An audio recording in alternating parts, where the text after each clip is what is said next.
welcome back to Map the Maze.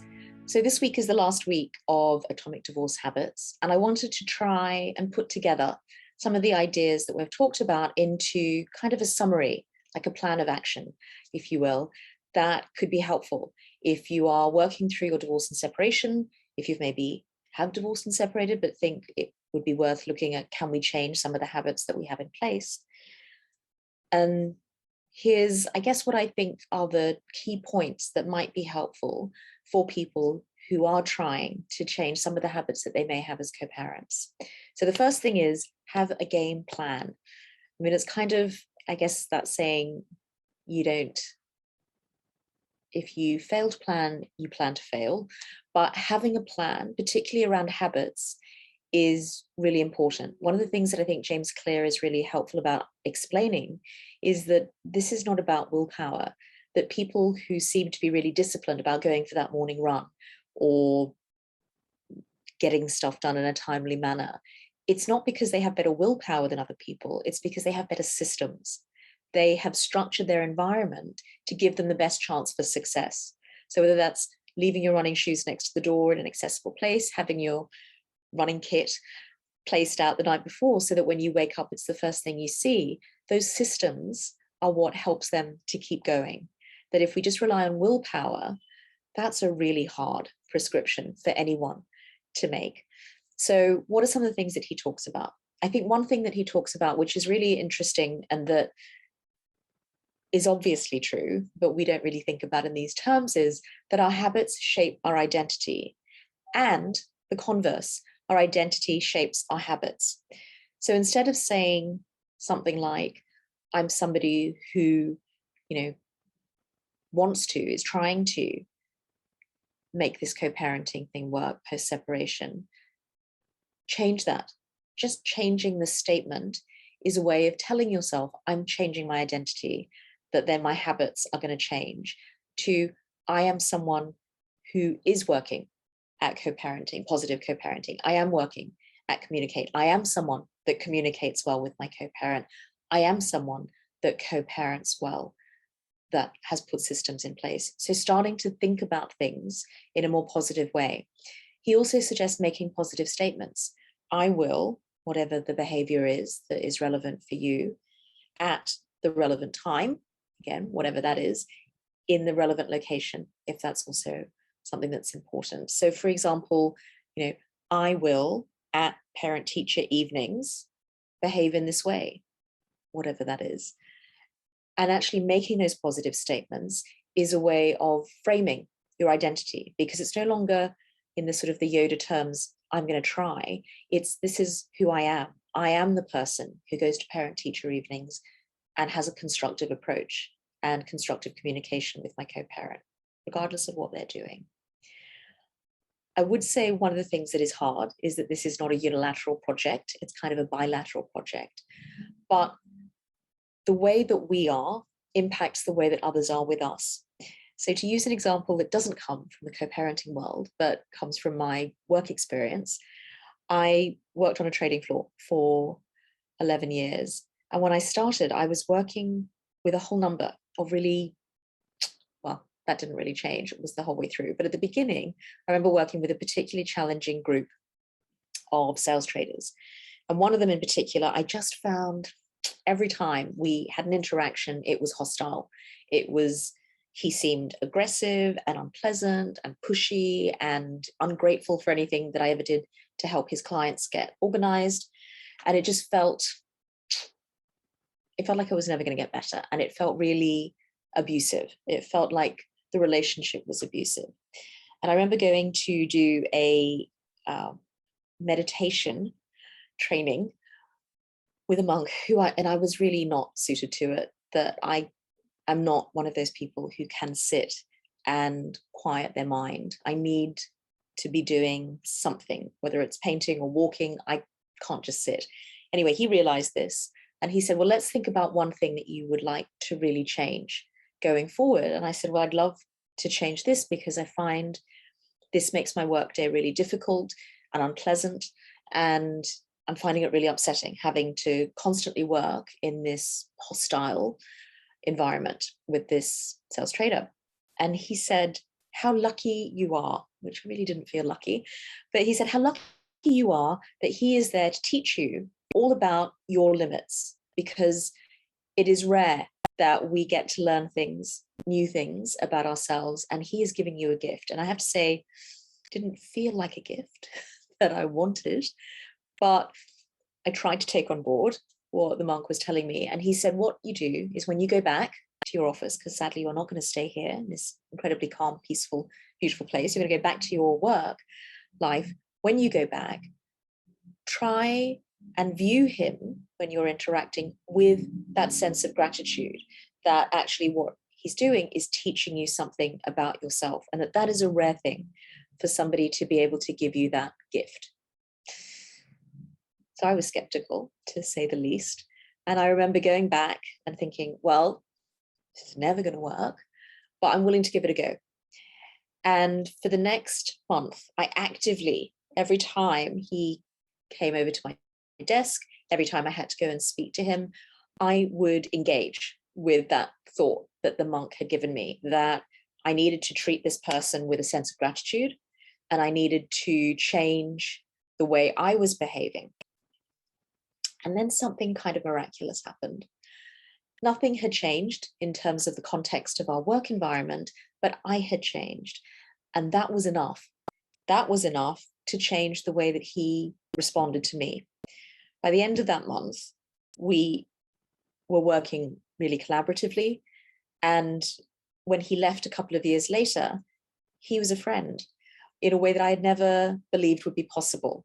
So, I would be in meetings and he would say, oh, stop giving Sala a hard time, to the other sales traders. And I just remember thinking, wow, this is powerful. Now, I have to say it was exhausting and it took a lot of focus. So you can't do this for everything, everyone, all the time. But if you're trying to find a way to co-parent more constructively with your co-parent as you separate and divorce, in the aftermath of your separation and divorce, I think it's worth giving it a go.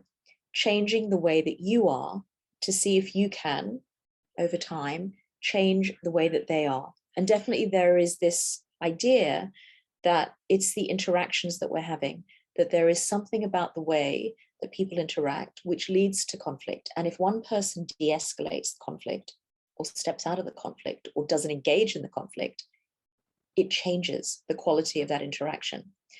I'm not saying it's always going to work, but the rewards, the potential rewards from having the conflict be over are worth it, or at least worth giving it a go.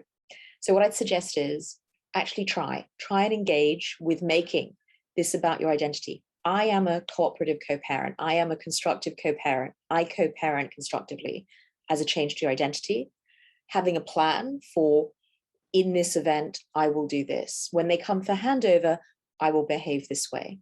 When I drop the kids off at their house, I will do this. When we meet, if we meet in the street, this is the plan. The other thing we talked about last week is habit stacking.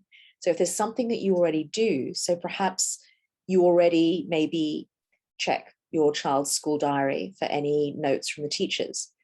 If there's something that you see that's maybe handwritten that isn't going to be electronically sent to all parents, you could stack on top of that. After I've checked the child's diary, I will let the co-parent know if there's any information that they need, as a way of stacking those habits, because that type of communication is incredibly helpful in rebuilding those bridges of trust between parents.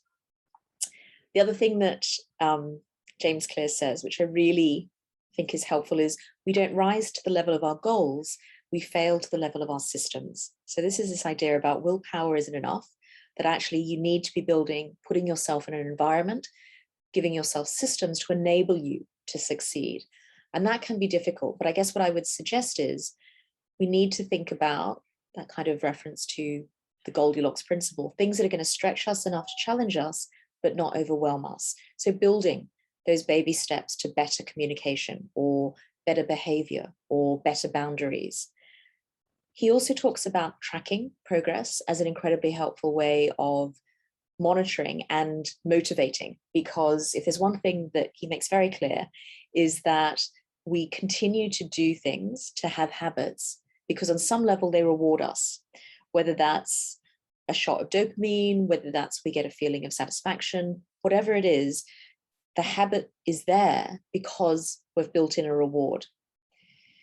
So that idea of being able to track your progress, to say, yes, I did that habit today. Yes, we had a good communication. There are lots of parents I know that have little sticker boards for kids where if the child does all of their chores or does their homework or brushes their teeth without being asked, whatever it is, they get stickers.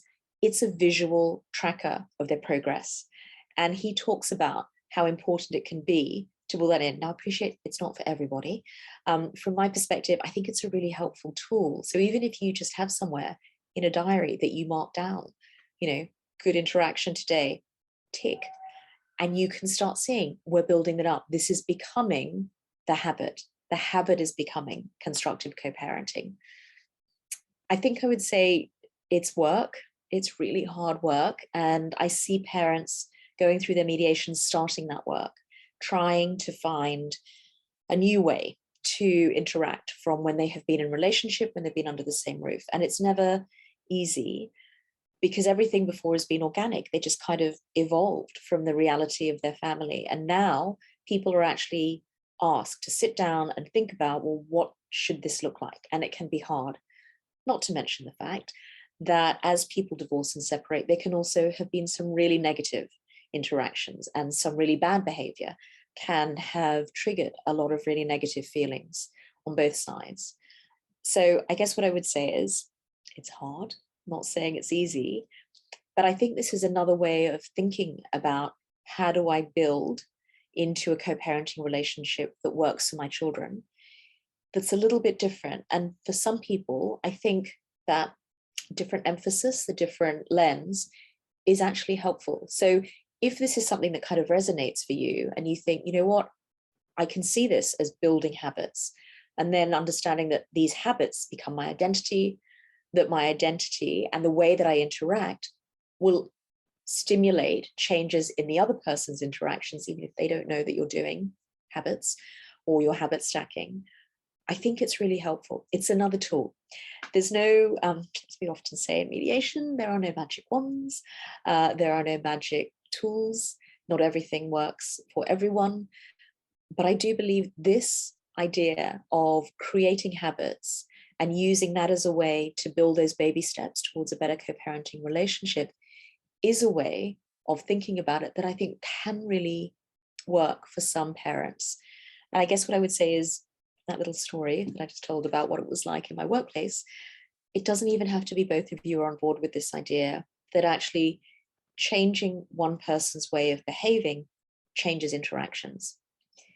And I think that's a really powerful message, that you can't change them. Absolutely. That ship has sailed. If it was even possible while you were in relationship to change the other person, that's gone. But you can work on changing the interaction that you have with them so that it's less stressful for you, less upsetting, more constructive, less toxic.